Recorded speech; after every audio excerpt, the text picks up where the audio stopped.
인생의 영광이라고 하는 제목을 가지고 오늘 말씀을 나눌 수 있기를 원합니다. 여러분들 인생에서 여러분들의 인생의 영광은 무엇인가요? 한번 잘 그 질문을 가지고 먼저 생각해 보실 수 있기를 원합니다. 내 인생의 가장 큰 영광은 무엇인지 여러 가지 생각할 수 있죠. 영광이라는 단어가 되게 큰 단어일지 모르겠지만 이렇게 내가 이렇게 좀 기분 좋고 높아지고 뭐 이런 것들을 우리 영광이라고 얘기를 하잖아요. 근데 내 인생의 영광이 무엇인지를 한번 생각해 보실 수 있기를 바랍니다. 뭐 교회와 교회 안과 교회 밖을 다 이렇게 훑어봤을 때 많은 사람들은 내가 성공하면 그것이 내 인생의 영광이라고 생각하는 경우들이 많이 있습니다. 우리 학생들 같은 경우는 좋은 성적을 받았어요. 아니면 무슨 대회 같은 데 나아가서 입상을 했어요. 그럼 그걸 나의 영광으로 받아들일 수 있을 겁니다. 또 이제 어른들이 되어지면 자기가 좋은 잡을 가지게 돼요. 아니면 비즈니스를 하는데 그 비즈니스가 아주 그냥 풍성하게 이렇게 잘 되는 거죠. 그런 것들이 우리의 영광으로 받아들여질 수도 있을 겁니다. 더 이제 나이를 먹고 좀 이렇게 크다 보면 애들 잘 키워놓은 게 우리에게 또 한국 사람들한테 아주 큰 영광이 되죠. 우리 애가 이렇게 잘 컸습니다. 어디 가서 누가 물어보지 않더라도 어느 학교 다녀요. 누가 물어봤나? 근데 왜 그런 이야기를 하는 거예요? 영광이니까. 우리 애가 어느 직장에 이번에 들어갔어요. 뭐 이런 거. 예. 이런 것들이 우리 인생의 영광으로 받아들여지기가 쉽습니다. 내가 성공한다든지 내 가족이 성공한다든지 그러면 왠지 어깨가 으쓱하고 뿌듯하고 좋습니다. 참 영광스럽습니다. 그게 인간의 본성이에요. 사람은 좋고 나쁘고를 일단 떠나서 영광을 추구하게 돼 있습니다. 그렇지 않나요? 누가 어디 가가지고 비실비실하고 이렇게 남의 밑에 들어가고 이런 거 별로 안 좋아하시잖아요. 그렇죠? 나만 그런 것 같아요? 아니에요.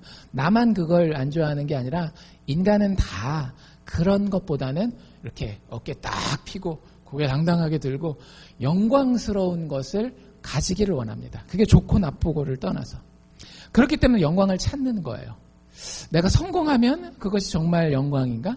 아니면 내 가족이 잘 되면 그게 정말 나한테 큰 영광인가? 그 영광을 찾아가는 것이 우리의 인생입니다. 공부 잘하고 좋은 대학 들어가고 좋은 직장 구해서 돈 많이 벌고 또 남들이 못 가는 좋은 장소들 많이 놀러 다니고 맛있는 음식 많이 먹고 또 내 식구들 남부럽지 않게 먹이고 입혀서 뒷바라지하면 거기에 영광이 있다라고 많은 사람들은 생각합니다. 교회 밖에만 그렇게 생각하나요? 제가 얘기를 많이 나눠보면 교회 안에도 이것이 영광인 경우가 참 많이 있어요. 근데 여러분들 한번 이렇게 물어보세요. 우리 스스로에게 이렇게 물어보시면 좋을 것 같아요. 정말 공부 잘하고 좋은 대학 들어가고 좋은 직장 구하고 돈 많이 벌어서 좋은 곳 많이 놀러 다니고 맛있는 음식 많이 먹고 또 내 식구들 남부럽지 않게 먹이고 입혀서 뒷바라지 하는 게 그게 답니까? 여러분들 인생에서? 그거 되면 여러분들 정말 여러분들 인생이 만족스럽고 좋으세요? 거기까지 안 가보신 분들은 아마 잘 모를 거예요. 근데 공부를 잘 못 해봤으면 공부를 잘하면 그게 참 영광스러울 것처럼 생각이 됩니다. 공부 잘하는 친구들한테 물어보세요. 좋은 대학을 들어가면 그게 참 큰 영광이 될 것 같아요. 근데 아직 안 들어가 봐서 그래요. 좋은 대학 들어간 친구들한테 물어보세요. 정말 그게 그렇게 영광스러운지. 뭐 조금은 그럴 수 있겠지만 내가 생각하는 그 정도의 영광은 대부분은 아닙니다. 좋은 직장을 구하는 것도 마찬가지고 돈을 많이 버는 것도 마찬가지예요.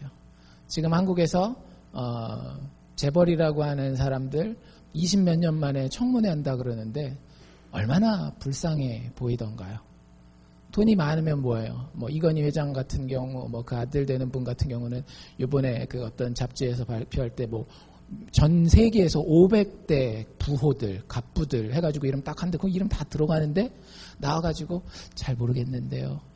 제가 잘못했고요. 뭐 하라는 대로 다 하겠습니다. 이러고 있는 거 보면 우리는 돈을 많이 벌면 정말로 영광스러울 거라고 생각했는데 정말 정작 그 자리에 가 있는 사람들을 여러분들 제3자 입장에서 한번 잘 보시고 그것이 진짜 영광인지를 한번 생각해 보실 수 있으면 좋을 것 같아요. 많이 놀러 다니면, 맛있는 거 많이 먹으면, 요즘에 하도 SNS가 페이스북이나 이런 게 잘 돼 있으니까 페이스북 페이지, 친구들 페이지 들어가면 뭐 다 무슨 사진들이에요. 먹방이잖아요. 먹방. 얼마나 맛있는 거를 잘 먹고 돌아다니는지 막 푸짐하게 차려놓은 거. 또 얼마나 경제가 힘들어도 놀러 다닐 거는 다 다니잖아요. 그래서 어디 막 다녀오고 막 이런 것들.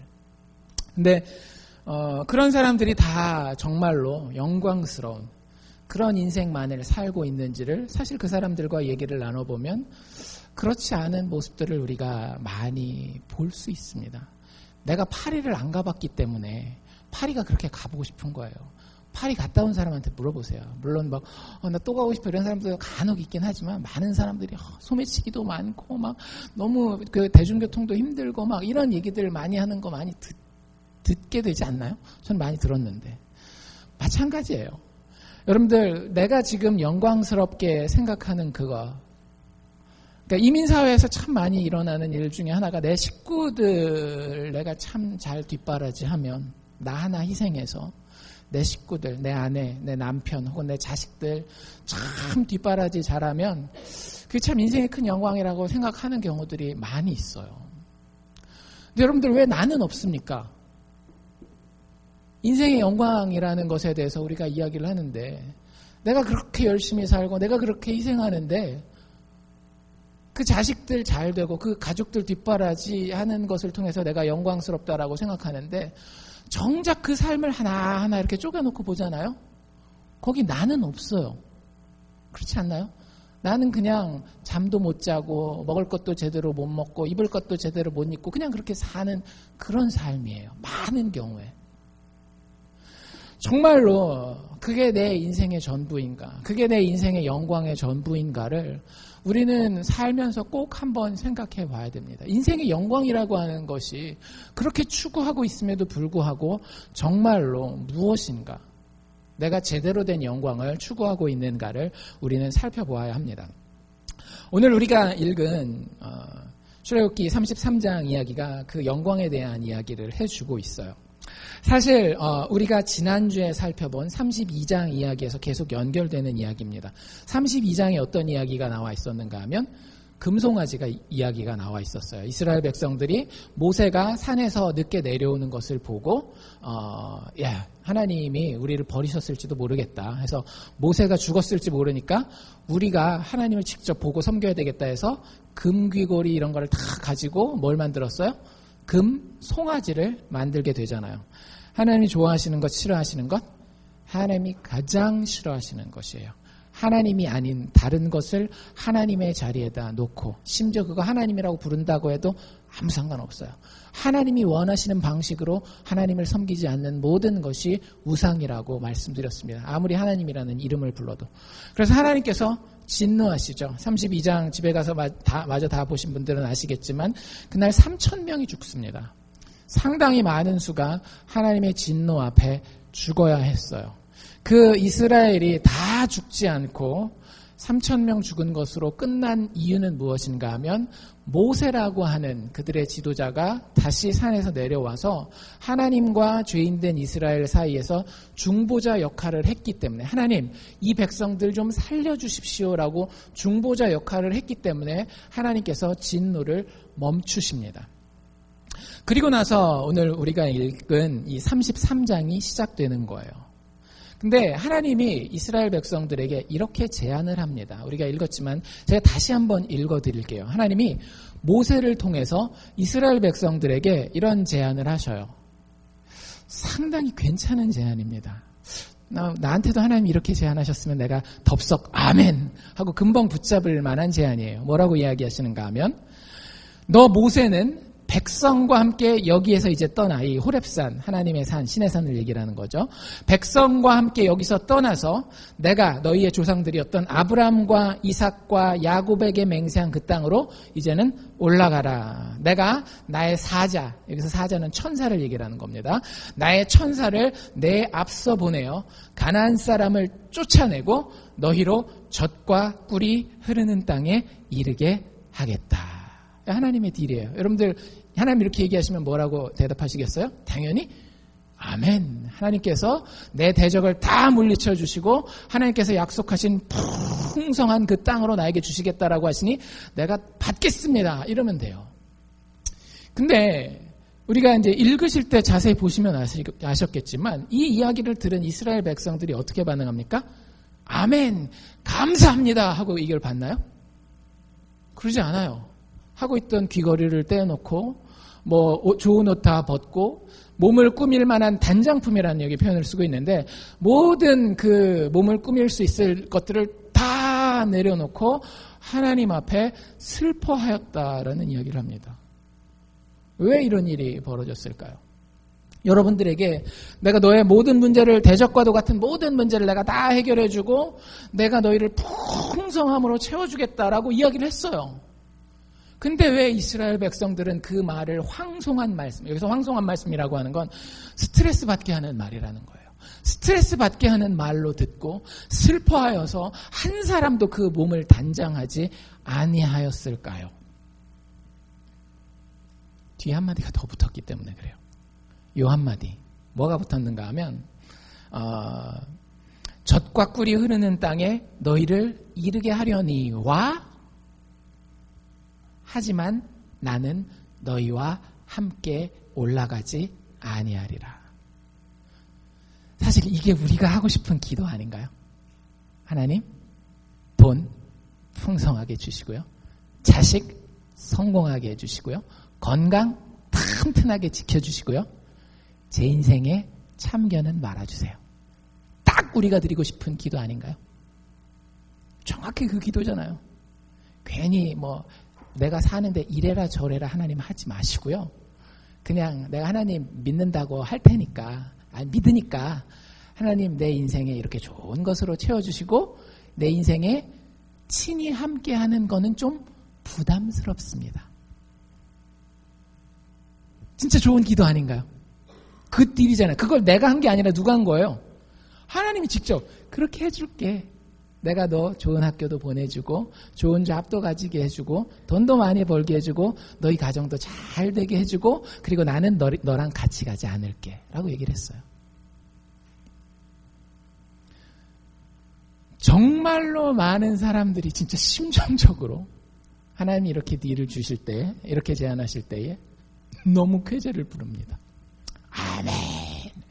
주님 단 제가 죽을 때만 잊지 말고 나타나 주십시오. 천국에 가야 되니까 그때까지는 친히 함께하지 마시고 하나님이 나에게 주시겠다라고 하는 그 복만 저에게 주십시오. 하나님이 내가 그렇게 할게 라고 미리 얘기하는 거예요. 이스라엘 백성들에게. 이유가 있었습니다. 이유가 뭐예요? 나는 너희와 함께 올라가지 아니하리니 3절 마지막에 보면 뭐라 그래요? 너희는 어떤 백성이라? 목이 곧은 백성인즉 내가 중로에 가는 도중에 길 가운데에서 너희를 진멸할까 염려함이니라. 하나님 이렇게 얘기를 하시는 거예요.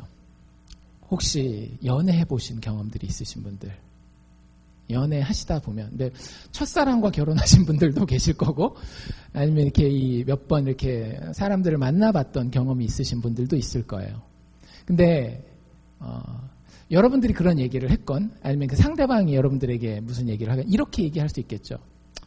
우리가 이렇게 서로 더 가다가는 서로에게 더 큰 상처만 줄 것 같아. 우린 여기까지야. 무슨 드라마 이 대사 같은 드라마에 자주 나오지만 사실 드라마에만 나오는 게 아니라 우리 삶에도 가끔 그런 경험들을 듣거나 아니면 우리가 하게 되는 일들이 있지 않나요? 그렇죠? 서로 이렇게 호감도 있고 서로 관계도 어느 정도 이어왔지만 더 이상의 친밀한 관계는 서로의 삶을 파괴할 것 같기 때문에 그 관계를 더 지속하기 힘들다라는 이야기를 여러분들이 혹시 해보셨거나 아니면 들어보셨거나 아니면 최소한 TV에서 보셨거나 한 경험들이 있을 겁니다. 그런 경험들을 이렇게 했었던 사람들의 이야기를 이렇게 들어보면 참 마음 아픈 경험입니다. 그렇죠? 예, 좀 이게 잘 돼서 사랑이 잘 이루어졌으면 좋겠는데 그게 참 잘 안 되는 거예요. 특별히 내 성격이 모나가지고 저 사람한테 계속 상처를 주는데 그게 참 힘들어가지고 이게 안 되는 그런 경우들이라든지 아니면 내가 정말로 그 사람한테 잘해주고 싶은데 그 사람이 도저히 그걸 받아주지를 못하는 거예요. 내가 오히려 잘해주고 막 정말로 정성을 다하는 것에 대해서 오히려 뭐라 그래야 될까? 자기를 이렇게 그냥 불쌍히 여기기 때문에 자존심 상한다 막 이런 생각을 하게 되고 그래서 그런 것들이 잘 진심이 받아들여지지 않고 자기도 상처받고 그 사람도 오히려 더 상처받고 자꾸 이런 일들이 일어나는 경우에 둘의 관계가 친밀한 관계를 유지하지 못하고 결국에는 서로에게 파괴적인 관계가 되고 마침내는 갈라서는 관계가 될 수밖에 없는 그런 경우들이 있다라는 걸 우리가 알고 있습니다. 직접 경험을 통해서 간접 경험을 통해서 하나님이 그렇다라고 하는 거예요. 여러분들 하나님에게는 변치 않는 속성이 있으십니다. 하나님 절대 양보할 수 없는 분이에요. 왜? 하나님이 양보하면 모든 게 무너집니다. 우주도 무너지고요. 인간의 정의도 무너지고 한 인생의 행복도 다 무너지게 돼 있어요. 누가 양보하면? 하나님이 양보하면. 왜? 하나님이 모든 창조의 근원이시오. 하나님이 모든 공평의 근원이시오. 하나님이 모든 기쁨의 근원이시기 때문에 그 근원되는 하나님이 자신을 양보하게 되면 하나님이 무너지는 것이 아니라 하나님이 만들어 놓으신 모든 것이 그리고 우리가 추구하는 그 모든 좋은 것이 다 무너지게 돼 있어요. 그래서 하나님이 스스로 자신을 양보할 수 없는 거예요.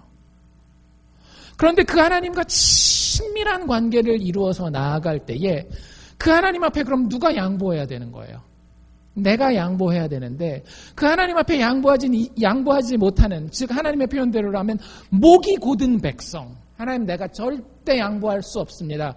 당신이 꾸르시죠. 나는 당신 앞에 꿇을 수가 없습니다. 라고 이야기하는 그 백성과 계속 가게 되면 결국엔 어떤 일이 벌어지는가 하면 이스라엘 백성들이 다치게 된다라고 하는 것이 하나님의 말씀이었습니다.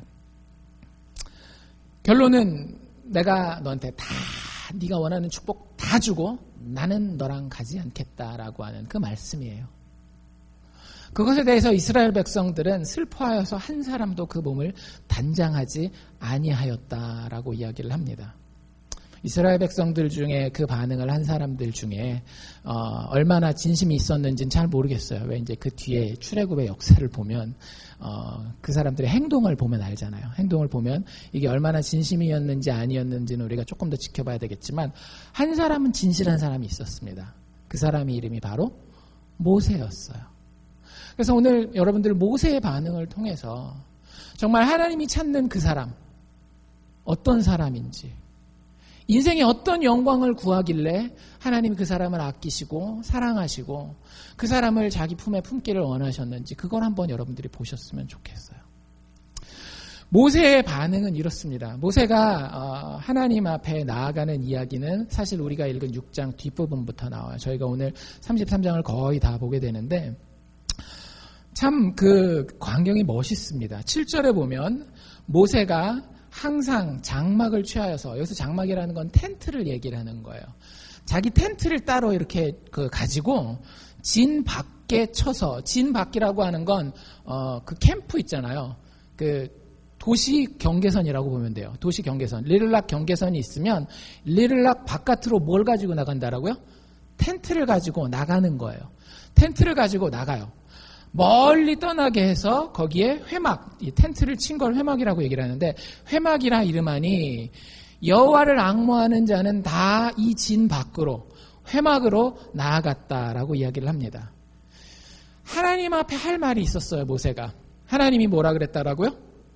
내가 다 축복해주고 나는 너랑 같이 안 간다라고 얘기했을 때에 모세가 텐트를 들고 진 밖으로 나아가서 그 텐트를 치고 거기에 하나님 앞에 나아갔다라고 이야기를 하는 겁니다. 그러면 이스라엘 백성들 중에 일부는 같이 따라 나가는 거예요. 모세가 텐트를 들고 나아가는 걸. 그럼 8절에 뭐라고 되어 있는가 하면 모세가 회막으로 나아갈 때에 백성이 다 일어나서 자기 장막문에 서서 자기들 그 집 앞에 서가지고 모세가 나가는 걸 다 쳐다보고 있습니다. 일어서서 모세가 회막에 들어갈 때까지 바라봅니다. 모세가 텐트를 치고 마침내 들어가는 거예요. 그럼 어떤 일이 벌어지느냐? 9절에 보면 모세가 회막에 들어갈 때에 구름 기둥이 내려온다라는 거예요. 여러분들 이 특별히 출애굽기에 구름 기둥과 불 기둥은 뭘 상징하는 건가 하면 하나님의 임재를, 하나님의 동행을, 하나님의 함께 하심을 상징하는 겁니다. 하나님이 모세가 들어가는 그 텐트에 들어오시는 거예요. 마치 신방에 신랑과 신부가 같이 들어가는 것처럼 모세가 들어가면 하나님이 그 텐트로 내려오시는 겁니다. 구름 기둥이 내려와서 회막문에 서며 여호와께서 모세와 말씀하셨다. 그러면 10절에 보면 모든 백성은 그 회막문에 구름 기둥이 섰음을 보고 다 일어나서 자기 집 문 앞에 서서 경배하고 하나님을 찬양했다라고 이야기를 합니다. 그리고 그 모습을 마지막으로 묘사하는 게 11절인데요. 이렇게 얘기를 합니다. 사람이 그 친구와 이야기함 같이. 여러분들 옆에 있는 친구들 있잖아요. 얘기하시죠. 그렇죠? 그렇게 얘기하는 것 같이 누가?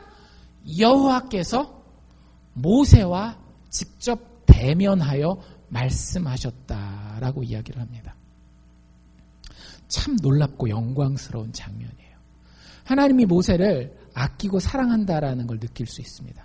여러분들의 기도 생활이 정말 이렇습니까? 사실 우리가 모세보다 좀 더 나아요. 제가 좀 이따가 왜 그런지는 보여드릴게요. 모세는 대단한 사람이고 나는 별거 아니니까. 아니에요. 우리가 모세보다 더 낫습니다. 훨씬 더 하나님 앞에서 봤을 때. 우리보다도 못한 모세가 하나님과 어떻게 대화했다라고요? 얼굴을 대하고 사람이 친구와 대화함 같이 대화했대요. 근데 우리는 더 큰 특권을 가진 사람인데 우리의 기도 생활은 어떤지 우리 한번 생각해 보실 수 있기를 바라고요. 그랬을 때에 그렇게 들어간 모세가 이 하나님의 그 제안, 네가 원하는 모든 축복은 다 주고 단 나만 너와 같이 가지 않겠다라고 하는 그 하나님의 제안에 대해서 12절부터 쭉 이야기를 합니다. 12절부터 쭉 보면 12절에 한 번, 13절에 한 번, 16절에 한 번, 그리고 저 뒤에 나가면 17절에 한 번 해가지고 4번이나 반복되는 단어가 있어요. 모세가 하나님 앞에 하나님 불러가면서 하나님과 대화를 하고 기도를 할 때에 4번이나 반복해서 쓰는 단어가 있습니다. 집에 가서 진짜인지 아닌지는 확인해 보시고요. 답은 제가 말씀드릴게요. 그 단어가 무슨 단어인가 하면 은총이라고 하는 단어예요. 영어로는 favor이라고 하는 단어고요. 어제 새벽에 혹은 큐티 하셨던 분들은 은총이 무슨 뜻인지 제가 설명을 드렸어요. 은총은 무엇인가 하면 마음에 들어하는 거예요. 그 사람을 그냥 받아들여 주는 거예요. 이게 은총입니다. 어렵게 막 신학적으로 막 하나님이 막 이렇게 생각하실 필요 없이 여러분들 주변에 마음에 드는 사람 있죠? 그 사람 나한테 아무것도 해준 거 없는데 마음에 드는 사람이 있어요. 참 마음에 든다. 그래서 기회가 되면 뭐라도 하나, 떡이라도 하나 더 보태주고 이런 거예요. 모세가 하나님의 은총을 바라봅니다. 하나님 은총 베푸신다라는 분이에요. 내가 뭘 잘했기 때문이 아니라 내가 보탠 거 아무것도 없는데 하나님은 하나님의 은총으로 참너 마음에 든다. 이 얘기하시는 거예요. 하나님이 모세를 보실 때 그 은총을 가지고 보셨고 그 하나님을 오래 경험했던 모세는 하나님이 그 은총의 하나님이라는 걸 압니다. 여러분들 친구 사귈 때에 힘들어요. 아이들 데리고 이렇게 전학 가고 이렇게 해보신 분들은 아시겠지만 친구를 사귄다는 게 쉽지 않습니다. 왜 친구를 사귀는 게 쉽지 않은가 하면 처음에 그 사람한테 나를 증명해서 보여줘야 돼요. 내가 참 괜찮아. 네 친구 할 만한 사람이야 라는 걸 보여줘야 돼요. 이건 유치원 애들도 똑같더라고요. 중학교, 고등학교 애들은 중학교, 고등학교 애들 나름대로의 언어가 있어요. 자기가 참 괜찮은 사람이야 라는 걸 보여주는. 유치원 애들은 유치원 나름대로. 근데 어른들도 똑같더라고요. 여러분들 타주로 이주해 보신 적이 있는 경험이 있는 분들은 아실 거예요. 내가 타주로 이렇게 갔을 때 사람들이 난 딱 보고 다 참 타주에서 오셨으니까 참 좋습니다. 이렇게 잘 얘기해 주지 않아요. 여러분들이 어떻게 해야 돼요? 여러분들을 증명해야 돼요. 내가 참 괜찮은 사람입니다. 나 거짓말하지 않고 열심히 살고 다른 사람들을 친절히 대하는 그런 사람입니다. 이렇게 얘기를 해요. 그럼에도 불구하고 친구 사귀는 게 어려운 이유는 뭐냐면 그 사람들이 많은 경우에 내 진심을 알아주지 못하는 경우들이 참 많이 있어요. 근데 어떤 사람 보면 참 위로가 돼요. 우연치 않게 이렇게 어떻게 연결이 됐는데 그냥 그 사람이 나를 되게 마음에 들어 하는 거예요. 제가 그런 적이 있어요. 달라스에 있을 때 4년 동안 제가 거기서 공부하면서 유학 시절을 가져보신 분들은 아실 거예요. 유학생이라는 게 참 쉽지 않은 그런 환경이거든요. 경제적으로나 여러 언어로 제가 미국에 처음 온 게 달라스였으니까 언어적으로나 쉽지 않은데 우연히 우리 목장 모임 하잖아요. 저희 신학교를 다니는데 신학생들은 의무적으로 2년 동안 목장 모임, 즉 소그룹 모임을 하게 돼 있었어요. 거기 그냥 임의로 정해줍니다. 입학되는 학생들을 딱딱딱 묶어서 이렇게 해줘요. 근데 거기에서 만난 그 친구들은 제가 평생에 한 번도 안 봤던 친구들이에요. 근데 제가 아직까지도 이 친구들을 기억하고 연락하고 그럽니다. 제가 그 친구들한테 해줄 게 뭐가 있겠어요? 유학생이 돈으로 그 사람들한테 발라주겠어요? 말을 잘해가지고 뭘 해주겠어요? 근데 같이 성경 공부하고 그냥 서로 되게 좋았어요. 그냥 서로 되게 좋았는데 그냥 있는 모습 그대로 마음에 들어 해주더라고요. 힘들면 말 안 해도 이 친구, 그러니까 유학생들은 그 학교로 이렇게 우편물이 갈 수 있도록 그 메일박스가 다 하나씩 있거든요.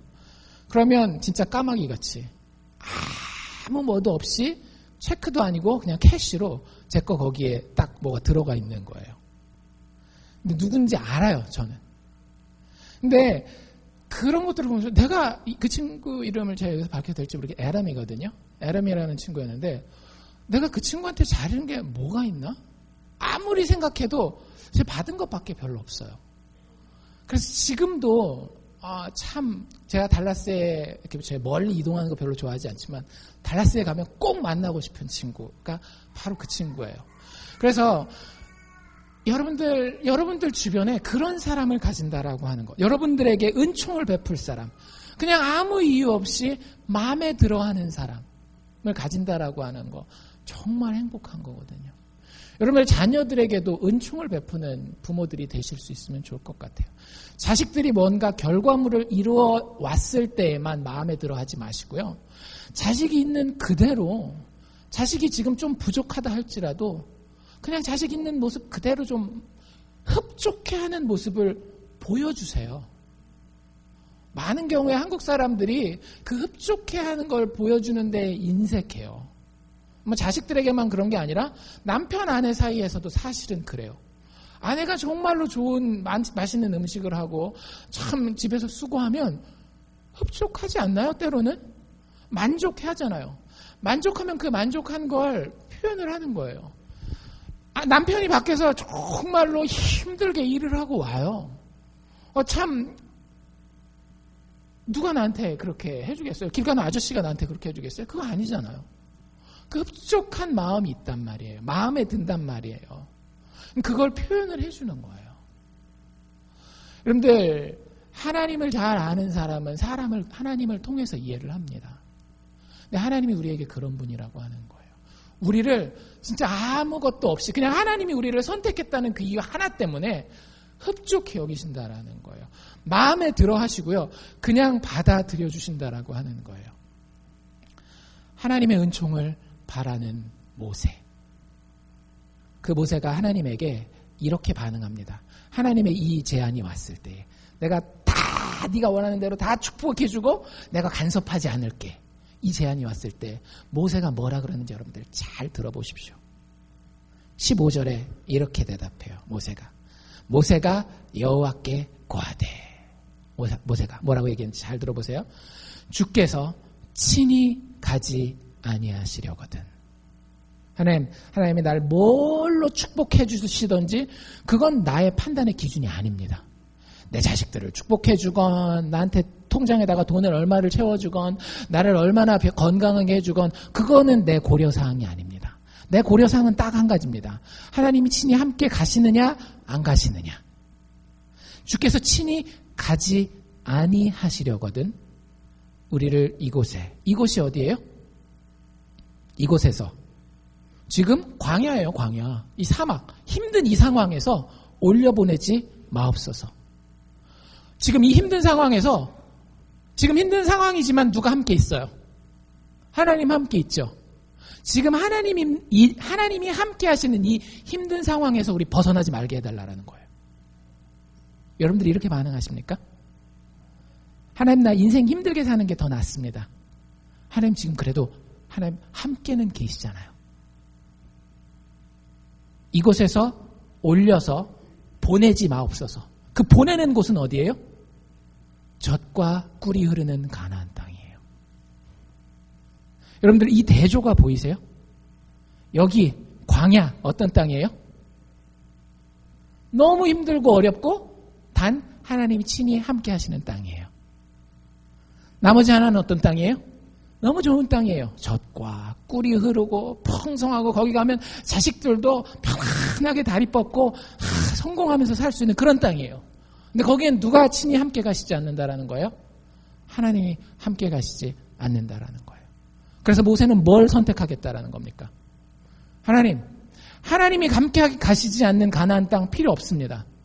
하나님이 함께 하시지 않는 사업의 성공 필요 없습니다. 하나님이 함께 하시지 않는 좋은 대학 필요 없습니다. 하나님이 함께 하시지 않는 가족들의 성공 필요 없습니다. 제가 제 자식 좋은 대학 못 가도 제 통장에 돈 많이 안 들어있어도 제 몸이 건강하지 못하고 비실비실 할지라도 하나님 함께 계시면 저는 이걸 택하겠습니다. 왜? 하나님이 내 인생의 영광이시기 때문에. 돈도 내 인생의 영광이 아니고 명예도 내 인생의 영광이 아니고 건강도 내 인생의 영광이 아니고 오직 하나님 당신 한 분만이 내 인생의 영광이시기 때문입니다. 얼마나 모세가 하나님의 영광을 사모하시는지 아시겠어요? 뒤에 보면 18절에 이렇게 이야기를 합니다.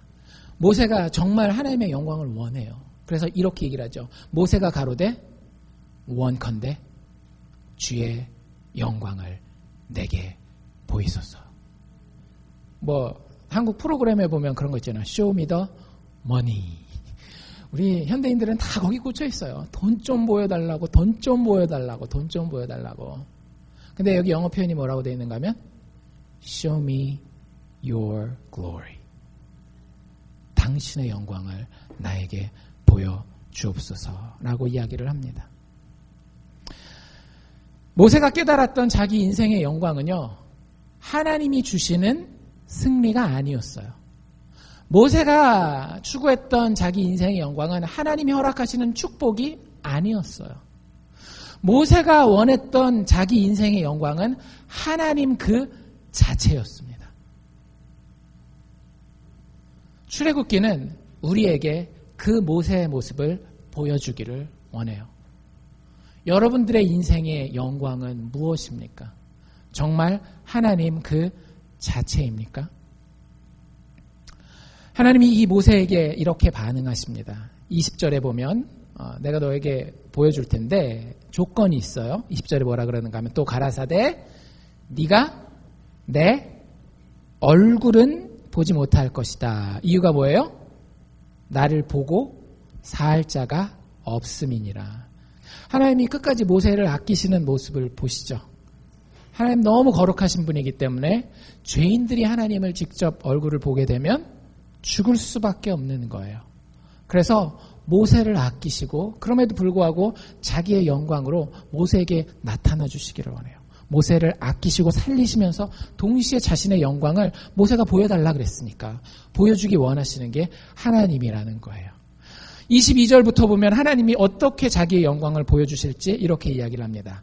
내 영광이 지나갈 텐데 그 지나갈 때에 내가 너를 반석 틈에다 두고 돌 틈에다가 살짝 숨긴다라는 거예요. 왜? 아까 말씀드린 것처럼 하나님의 얼굴을 직접 보면 죽으니까 그래서 돌 틈에, 반석 틈에 두고 내가 지나갈 텐데 내가 지나가는 그 동안 지나가도록 내 손으로 너를 덮었다가 손을 치우신대요. 언제?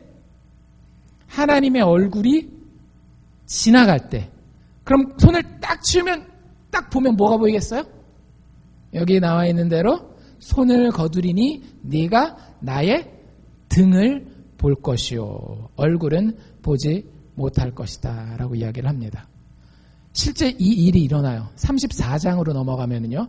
34장 6절에 하나님께서 강림하셔서 자신의 영광을 모세에게 보여줍니다. 그러면서 이렇게 말하면서 지나가요. 하나님이 모세를 바위 틈에다 숨겨놓고 쫙 지나갈 때 이렇게 얘기하시는 거예요.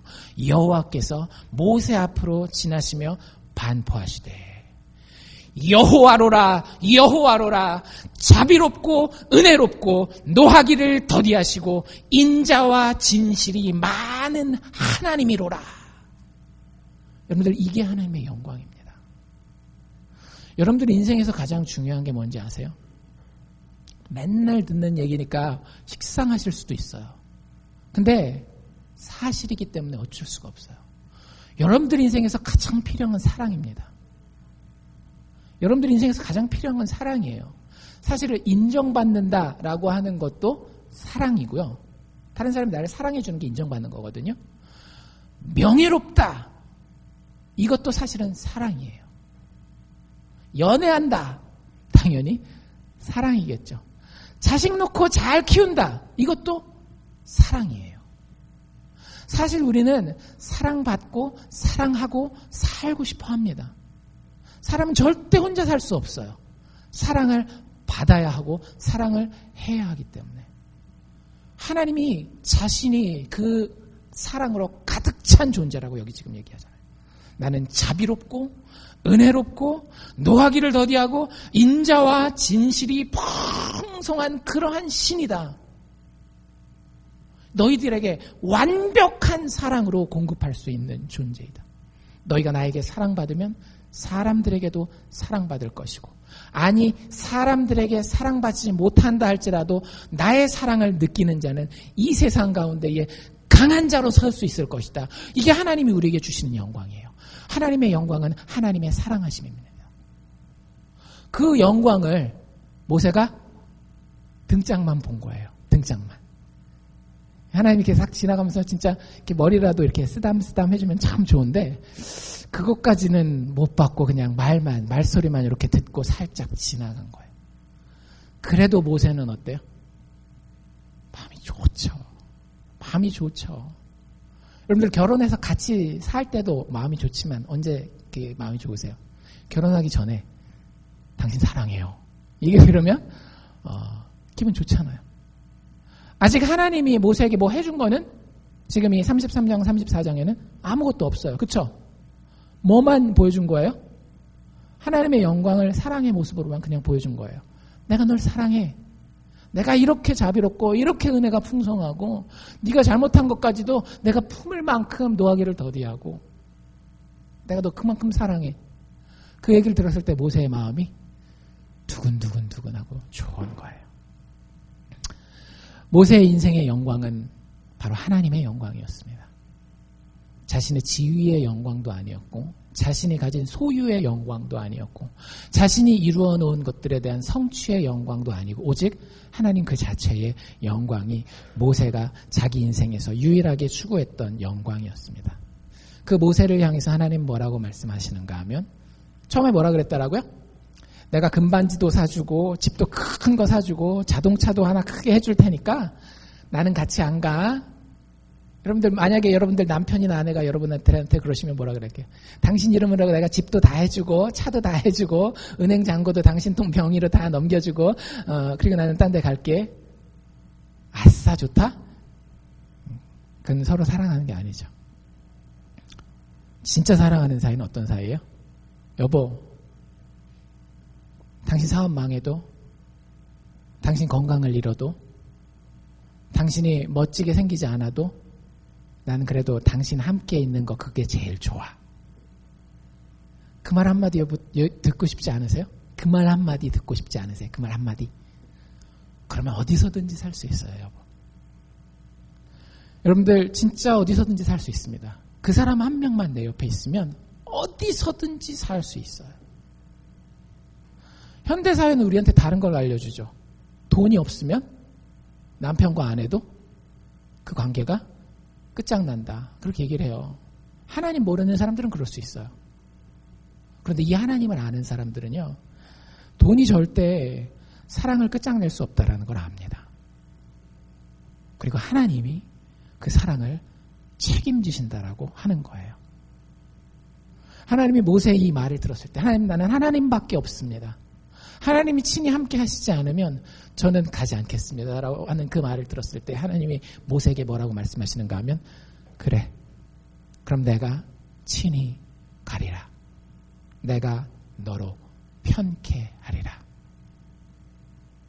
여러분들, 이게 진짜 예수 믿는 겁니다. 이게 진짜 예수 믿는 거예요. 여러분들에게 정말 이 관계가 있습니까? 이 알콩달콩하고 막 드라마로 만들어도 그 드라마보다도 더 아름다운 그 관계가 여러분들과 하나님 사이에 있으시냐라고요. 그것이 우리의 인생의 영광이거든요.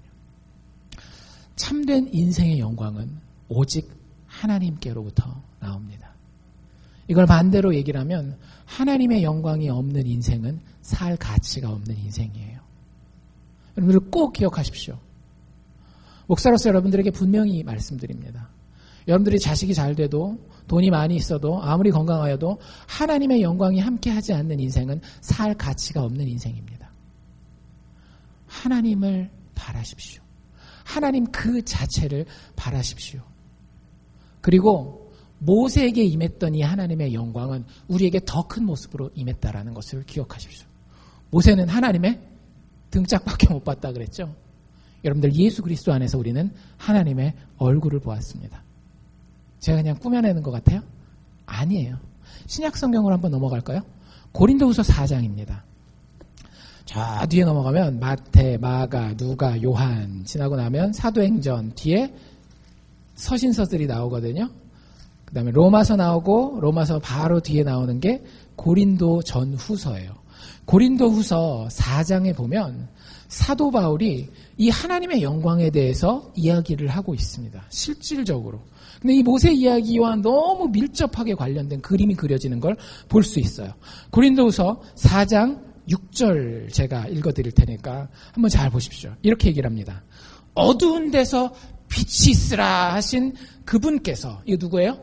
하나님이시죠. 천지창조하는 그때를 얘기하는 겁니다. 어두운 데서 빛이 비추리라 하시던 그 하나님께서 하나님의 영광을 아는 빛을 우리의 마음에 비추셨대요.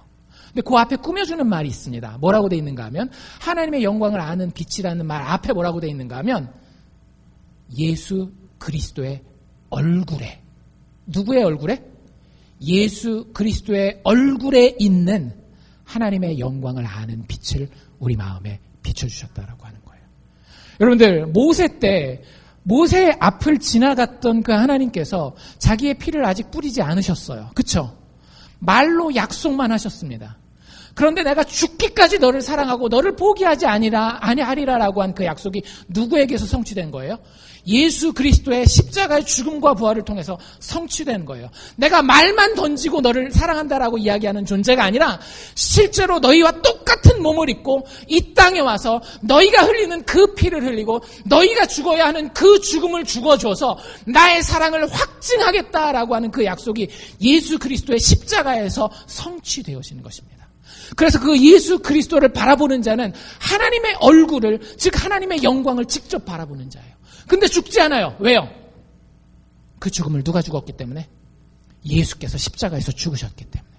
여러분들, 이게 예수 믿는 신비입니다. 우리가 하나님 앞에 바랄 수 있는 것은 아무것도 없어요. 그런데 예수께서 그분의 영광을 우리에게 주시기 위해서 대신 죽어주셨기 때문에 우리가 그분의 영광을 통하여 하나님 앞에 나아갈 수 있는 겁니다. 그래서 우리는 자랑할 게 있어요? 없어요? 없어요. 4장 7절에 뭐라고 되어 있는가 하면, 그래서 우리를 가리키는 표현입니다. 예수 믿는 사람을 뭐라고 얘기를 하는가 하면, 이 보배를, 이 보물, 하나님의 이 아름다운 사랑과 영광을 어디에 가졌어요? 질그릇. 질그릇은 비싼 그릇이에요. 막 싸고 별로 안 좋은 그릇이에요. 별로 안 좋은 싼 그릇이에요. 우리가 바로 이 질그릇 같다라는 거예요. 정말로 별 볼 일 없는 존재인데 거기다 하나님 뭘 담으셨다라는 거예요. 하나님의 영광을 담으셨다라는 거예요. 누구를 통하여? 예수 그리스도 십자가에서 죽고 다시 살아나신 그분을 통하여서 하나님의 영광을 우리의 인생의 현실이 되게 하신 거예요. 여러분들, 하나님의 영광은 우리가 죽은 다음에 천국 가면 누리는 그런 것이 아닙니다. 물론 천국 간 다음에도 누려요. 그런데 이 땅에서 이미 누리는 거예요. 왜? 우리는 질그릇이란 이 질그릇에 이미 무엇을 담았기 때문에, 하나님의 영광을 예수 안에서 담았기 때문에 우리가 이 보배를 질그릇에 가졌으니 이 능력의 심이 큰 것이 우리에게 있지 아니하고 하나님에게 있노라. 그리고 그 보배를 담은 질그릇이 어떻게 살아가는지 이렇게 얘기를 합니다. 그 하나님의 영광을 가진 그 하나님의 사랑을 풍성하게 받은 사람들이 어떻게 인생을 살아가는지 8절 9절에 이렇게 얘기를 해요. 우리가, 예수 믿는 우리가, 하나님의 영광을 정말 마음 가운데 영혼 가운데 담고 있는 우리가 사방으로 우겨쌈을 당하여도 쌓이지 아니하고, 답답한 일을 당하여도 낙심하지 아니하며, 핍박을 받아도 버린 자 되지 아니하고, 거꾸러뜨림을 당하여도 망하지 아니하리라. 하나님의 영광 가지고 사는 자들입니다. 하나님의 사랑이 그 인생을 이끌고 가는 인생이 바로 이런 인생이라고 하는 거예요. 여러분들, 하나님의 영광이 없는 인생은요, 아무리 내가 돈의 영광을 가졌다 할지라도, 자식의 영광을 가졌다 할지라도, 건강의 영광을 가졌다 할지라도 사방에 우겨쌈을 당하면 쌓여가지고 쪽도 못 쓰고 막 이러고 있어요. 하나님을 영광으로 삼지 않는 사람은 답답한 일을 당하면 늘 낙심하게 되어 있더라고요. 하나님을 영광으로 삼지 않는 사람은 핍박받으면 버려지게 돼요. 하나님을 영광으로 삼지 않는 사람은 거꾸로 뜨리고 거기서 다시 일어나지 못하는 망함 가운데 처하게 됩니다. 반대로 하나님을 내 인생의 영광 삼는 사람은 다시 한번 사방으로 우겨쌈을 당하여도 쌓이지 아니하고, 답답한 일을 당하여도 낙심치 아니하며, 핍박을 받아도 버린 바 되지 아니하며, 거꾸로 뜨림을 당하여도 망하지 아니하리라. 여러분들, 이것이 여러분들의 삶이 될 수 있기를 원합니다. 예수 그리스도께서 우리에게 허락하신 영생, 영원한 생명은 죽은 다음에 이루어지는 것이 아니라 이미 예수 믿는 이 순간부터 앞으로 영원히 이루어지는 생명이라고 하는 사실을 믿으시기를 바랍니다. 여러분들의 인생에 하나님의 영광이 없으면 여러분들 그 인생을 버리십시오. 그리고 하나님의 영광을 취하십시오. 그럼 하나님의 생명과 하나님의 인생이 우리의 것 될 줄로 믿습니다. 기도합시다.